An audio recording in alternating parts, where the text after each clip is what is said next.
गांव का प्यार, सुमन और रघु की कहानी। ये कहानी एक छोटे, शांत और घने जंगलों से घिरे गांव की है। यहाँ हर सुबह पक्षियों की चहचहाहट और खेतों में काम करते किसानों की आवाजों से होती थी। लेकिन इस सादगी में संघर्ष और सपनों की दुनिया छिपी थी। गांव के आखिरी छोर पर रामलाल का घर था। मिट्टी की दीवारें, फूस की छत और आंगन में खड़ा एक पुराना आम का पेड़। रामलाल अपनी पत्नी कमला और दो बेटियों सुमन और पूजा के साथ रहता था। उनकी जिंदगी साधारण थी, लेकिन हर दिन की मुश्किलें उनकी ताकत बन चुकी थीं।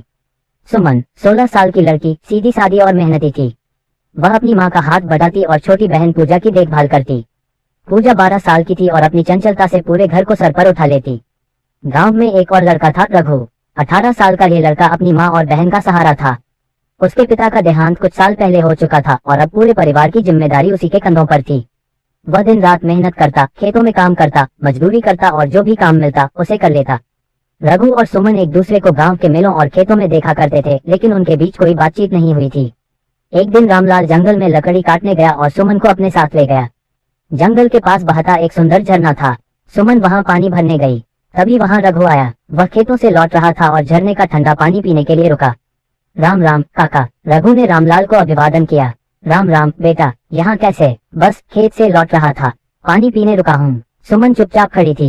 रघु ने उसे देखा और हिचकिचाते हुए पूछा, तुम कौन हो? सुमन ने धीरे से कहा, सुमन। रघु ने मुस्कुराते हुए कहा, अच्छा नाम है। यह उनकी पहली मुलाकात थी, लेकिन दोनों के दिलों में हलचल शुरू हो गई थी। उसके बाद सुमन और रघु की मुलाकातें कभी जंगल में तो कभी झरने के पास होने लगी। रघु अक्सर सुमन की मदद करता, कभी लकड़ियां ढोने में तो कभी पानी भरने में। दोनों के बीच दोस्ती गहरी होने लगी और इस दोस्ती ने धीरे धीरे प्यार का रूप ले लिया। रघु ने एक दिन सुमन से पूछा, तुम इतनी मेहनत कैसे कर लेती हो? सुमन ने मुस्कुराते हुए कहा, हमारे पास दूसरा कोई रास्ता ही कहाँ है। रघु ने गंभीरता से कहा, तुम्हारी मेहनत देखकर मुझे भी और मेहनत करने का हौसला मिलता है।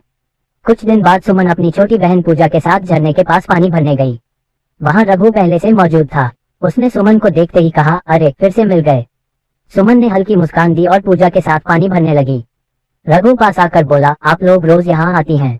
सुमन ने सिर हिलाते हुए कहा, हाँ, यहाँ का पानी साफ होता है। रघु ने झिझकते हुए कहा, अगर कभी मदद चाहिए हो तो बता देना। सुमन ने बिना कुछ कहे झरने का पानी लोटे में भरा और चली गई। लेकिन उस दिन के बाद रघु और सुमन दोनों एक दूसरे को बुला नहीं सके। एक दिन रघु ने फिर सुमन से बोला, तुम इतनी मेहनत मत करो। सुमन हंसते हुए बोली, क्या करें, आदत हो गई है। तुम भी तो दिन रात मेहनत करते हो। रघु ने जवाब दिया, हाँ, पर तुम्हारे जैसे लोग तो कभी आराम नहीं करते। धीरे धीरे दोनों के बीच एक गहरा रिश्ता बनने लगा।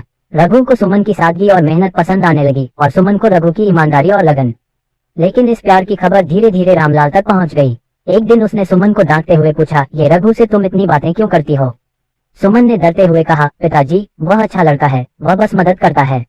अच्छा लड़का हो सकता है, लेकिन हमारे परिवार की इज्जत सबसे ऊपर है, रामलाल ने सख्ती से कहा। सुमन ने यह बात रघु को बताई। रघु ने गंभीर होकर कहा, तुम्हारे पिता सही हैं। मैं गरीब हूँ, लेकिन मैं उन्हें साबित करूंगा कि मैं तुम्हारे लायक हूँ। रघु ने और ज्यादा मेहनत करना शुरू कर दिया। वह दिन रात मजदूरी करता और पैसे बचाने लगा। वह हर दिन ये सोचता कि कैसे रामलाल का भरोसा जीता जाए। गांव में अब इस रिश्ते की चर्चा होने लगी थी। कुछ लोग इसे सच्चा प्यार कह रहे थे तो कुछ इसे गलत। रामलाल पर भी दबाव बढ़ रहा था। रामलाल, तुम्हारी बेटी और रघु के बारे में सुना, एक पड़ोसी ने ताना मारा।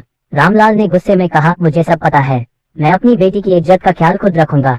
एक दिन रघु रामलाल के घर गया। उसने साहस जुटाकर कहा, काका, मुझे पता है कि आप मुझ पर भरोसा नहीं करते। मैं गरीब हूँ, लेकिन मैं मेहनत करने से कभी पीछे नहीं हटूंगा। मैं सुमन से सच्चा प्यार करता हूँ, बस एक मौका दीजिए। रामलाल ने गंभीरता से उसकी बात सुनी। कुछ देर सोचने के बाद उन्होंने कहा, तुम्हारी मेहनत और सच्चाई को मैं देख सकता हूँ। अगर तुम अपनी हालत बदलने का वादा करो तो मैं इस रिश्ते पर सोच सकता हूँ। लेकिन याद रखना, ये सिर्फ वादा नहीं, एक इम्तिहान है। रघु ने सिर झुकाकर कहा, मैं आपकी उम्मीदों पर खरा उतरने की पूरी कोशिश करूंगा। अब रघु और सुमन ने अपने प्यार को सच्चाई और मेहनत के रास्ते पर ले जाने का फैसला किया। रघु ने दिन रात मेहनत करके अपनी स्थिति बेहतर बनाने की ठानी।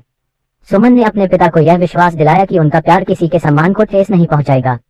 एक दिन सुमन और उसकी छोटी बहन पूजा झरने के पास पानी भरने गईं। पूजा खेलते खेलते खाई के पास पहुंच गई। अचानक उसका पैर फिसला और वह नीचे गिरने लगी। सुमन चिल्लाई, पूजा, कोई बचाओ। रघु, जो खेत में काम कर रहा था, चीख सुनकर दौड़ा। उसने देखा कि पूजा खाई के किनारे एक पत्थर पर लटकी हुई है और सुमन डर के मारे रो रही है।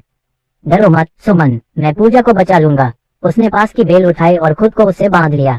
वह खाई में उतरा और पूजा को ऊपर खींचने लगा, लेकिन तभी बेल कमजोर हो गई और टूटने लगी। रघु ने पूरी ताकत से पूजा को ऊपर धकेला।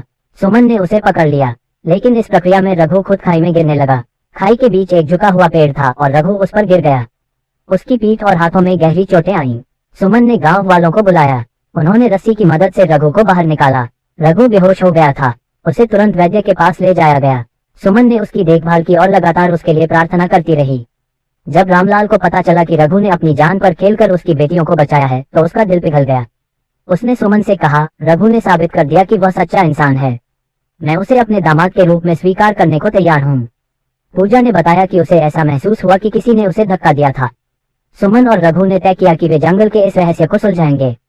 कुछ हफ्तों बाद रघु पूरी तरह से ठीक हो गया। उसने और सुमन ने मिलकर गांव के विकास और जंगल के रहस्यों को जानने के लिए काम शुरू किया। ये कहानी केवल प्यार और बलिदान की नहीं है, बल्कि साहस, मेहनत और सच्चाई की भी है। सुमन और रघु ने दिखा दिया कि सच्चा प्यार हर चुनौती का सामना कर सकता है। हर प्यार के साथ जिम्मेदारी, संघर्ष और भरोसे की जरूरत होती है। ये कहानी उन लोगों के लिए है जो अपने सपनों और रिश्तों को सच्चाई और मेहनत के साथ जीते हैं। दोस्तों, इस कहानी से हमें ये सीख मिलती है कि सच्चा प्यार और हिम्मत कभी हार नहीं मानते। अगर आपको ये कहानी पसंद आए हो तो लाइक, कमेंट और शेयर करना न भूलें।